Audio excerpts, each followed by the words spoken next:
ఈ చిన్న పాప తాకిన ప్రతి వస్తువు బంగారంగా మారిపోతుంది. అది చూసిన ఈ అమ్మాయి ఆశ్చర్యపోతుంది. ఆ అమ్మాయి గట్టిగా ఆపు అంటూ అరుస్తుంది. ఆశ్చర్యంతో అడుగుతుంది, నువ్వెందుకు ఇలా చేస్తున్నావు అని. అప్పుడు ఆ చిన్న పాప క్యూట్ గా చెప్తుంది, నేను నీకు సహాయం చేయాలనుకుంటున్నాను అంతే అంటుంది. కొన్ని రోజుల క్రితం ఆ పాప దగ్గర 2 నాణాలు ఉండగా బన్ కొనడానికి ప్రయత్నించింది. కానీ దుకాణదారుడు ఆమె పేద దుస్తులను చూసి దూరంగా వెళ్ళిపోమంటాడు. అప్పుడే ఈ మంచిగా ఉన్న అమ్మాయి వచ్చి ఆమెను కాపాడి తనను రెస్టారెంట్ కి తీసుకెళ్లి వేడిగా భోజనం పెడుతుంది.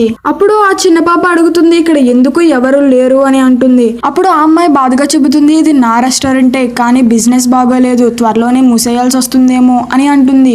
వెంటనే ఆ పాప ఆ అమ్మాయికి మళ్ళీ సహాయం చేయాలనుకుంటుంది. అప్పుడు ఆ అమ్మాయి అసిస్టెంట్ వచ్చి అంటాడు, మన కాపర్ ప్రాజెక్ట్ లో ఎలాంటి ప్రగతి లేదు అని. వెంటనే ఆ చిన్న పాప చెబుతుంది, నేను మీకు సహాయం చేస్తాను అంటుంది.